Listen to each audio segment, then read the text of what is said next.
We do use an acronym in this episode. Beware, there are probably a lot more acronyms to come, but the one we use today is IOE. That is your initial operating experience. So once you get hired and then you graduate training, you'll go out into the field with a check flight attendant or a trainer, and you'll work your first set of flights kind of as a student, but kind of doing things, and that'll be your first time operating an aircraft as a flight attendant. By the end of that process, you'll get your flight attendant wings, which will signify that you are now able to fly as an independent flight attendant all on your own. With that, let's get to it.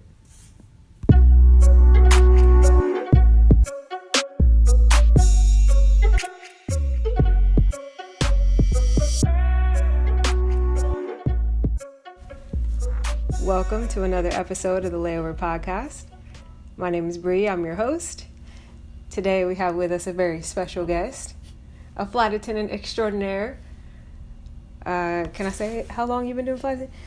Yeah, the guest today, her name's Angela. She's been doing flight attending since even before 9/11. She's worked charter, regional, mainline. US Air's mainline, yeah? Yep. And now she's a check flight, so she knows all the little things you need to know to be able to pass your IOE and your line checks. So I expect for us to get some wisdom today. Yeah. Hello, Angela. Hello, everyone. Okay. So I'm going to start with a little story. In December, I was working a flight, and the flight attendant who was originally scheduled to be on that line had called out.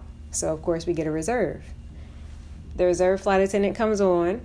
She's super charming. She's bubbly. And we're working together. And then, after we finished service, she was asking me what I think of the job. And I was telling her. And then I asked her, what she thought. And she told me it was her second flight off of her IOE. So I'm like, oh, shoot. Well, dang. Well, you got the job down. You seem like a flight attendant. And she was like, yeah, but I'm about to quit after this trip. And I was like, after this trip? So 2 trips, you're about to quit.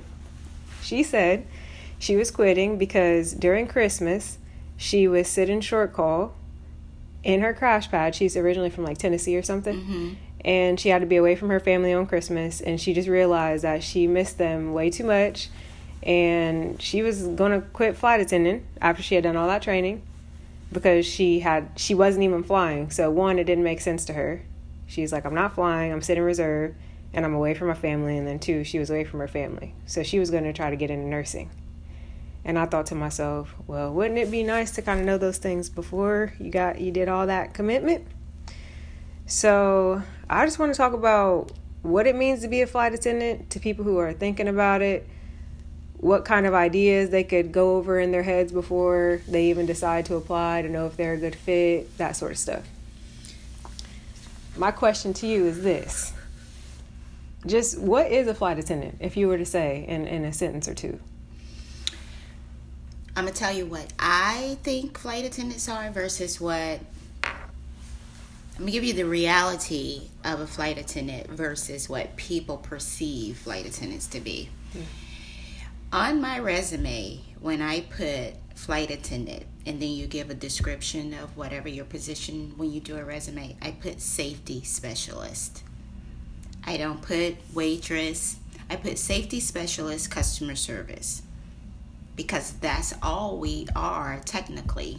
That's what we are trained to do. That's why we go through the training for the safety aspect is priority. And of course you want to have that great customer service, or at least like people, we're not just giving you, or we shouldn't give you the basic customer service. We want to give you that memory, that above and beyond. A lot of people have never flown.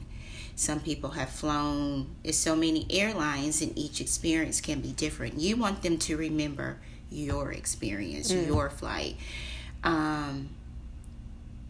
So on my resume, I put customer safety.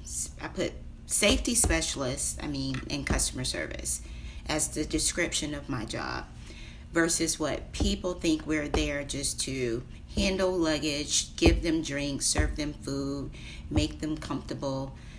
No. No. No. Proved that to you yesterday. Yes, definitely. So, if I can, real quick, and I know we don't have a lot of time, just to speak on that young lady who quit. I'm going to assume, and I could be wrong because you know what they say about assumptions. She was probably young in age. She was young. But for her, the reality of what she was expecting and what she was taught when she went to the interview, what she was told in the interview, what she was told in training, versus what she wanted, that was on her.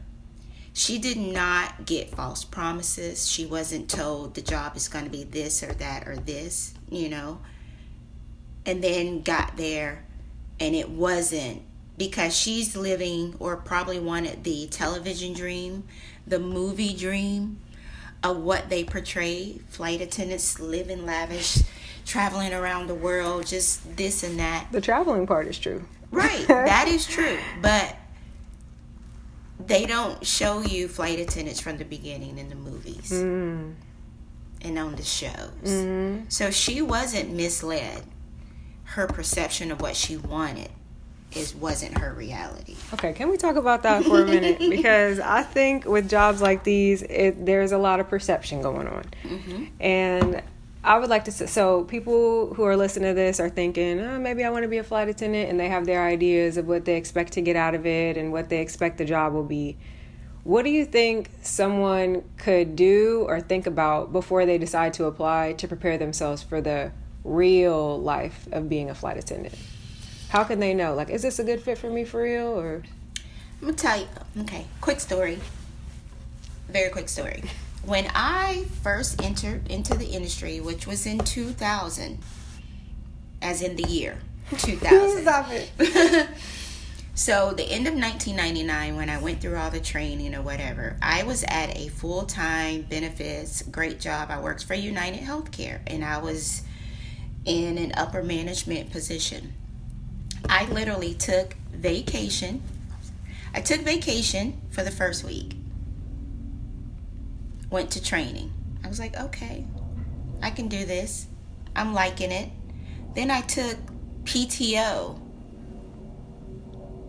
I think I took all my vacation the first 2 weeks. I said, if I don't know within 2 weeks, oh well.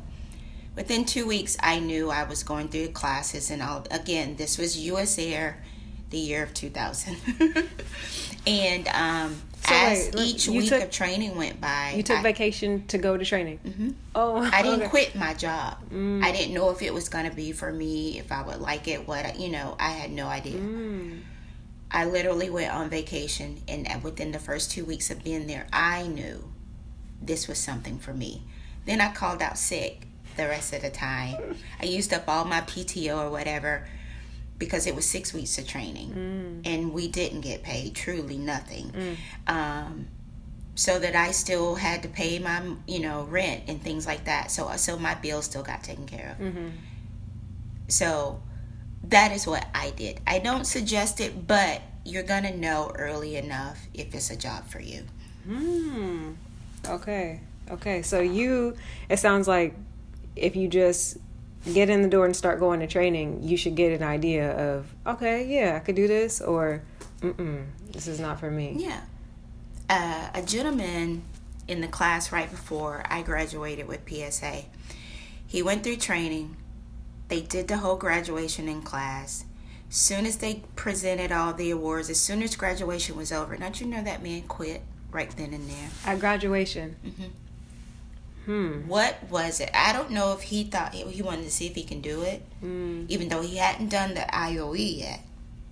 Right. That's a telltale. Exactly. Honestly, it's not the same, but I think some people maybe want the experience or to see, but at least he quit before going forth with the IOE. He maybe knew right then and there, okay, maybe this is too much. Yeah. But you're gonna know.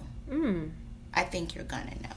Okay, so that's one gem, is to start going through the experience and trust yourself. And what about, so over the years, I'm sure you've seen a lot of flight attendants. What are some characteristics of people, or just like, what kind of things do you see where you're like, okay, that person could probably stick it out? Like, what are the characteristics that help a person? Someone who is open to continuously learning. Even though I'm a check flight, I never will assume to know all. I don't want to know all, because when you stop trying to learn or open yourself up to learning, you hit a plateau. It gets boring. Right.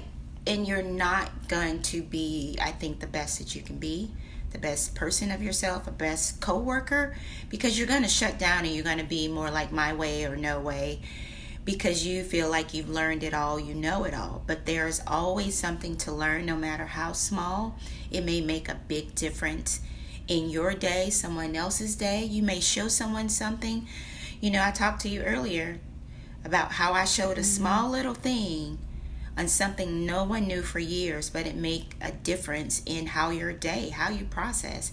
Every little thing helps, big or small. So being open to learning, continuously learning, I think you'll go far.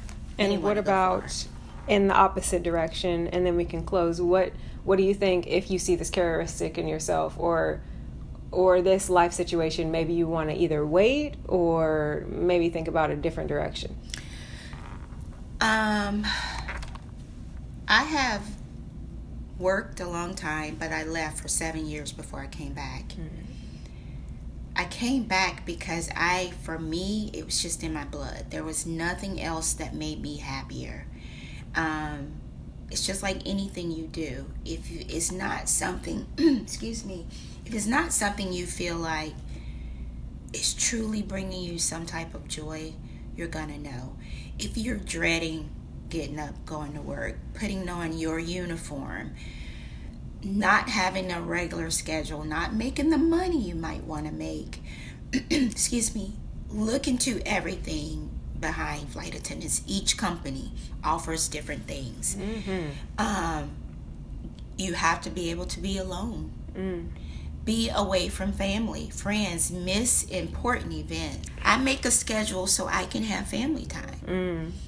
Even if it's a couple of days, I make a schedule. I have missed some important, unfortunately, deaths already this year because I could not. And I'm one of those people who don't like to call out sick or whatever, but my family understands because I have been doing it so long. But I try to make up for it in some other way. But you have to be honest with yourself.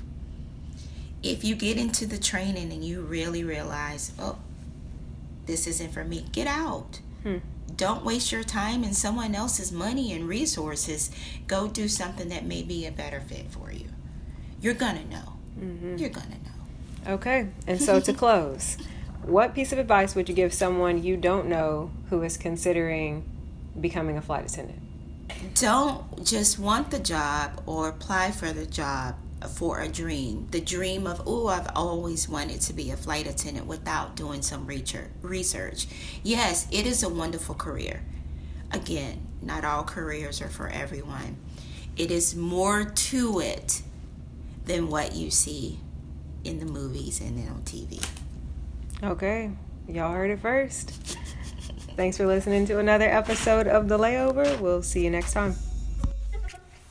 We hope you enjoyed that episode as much as we enjoyed recording it for you.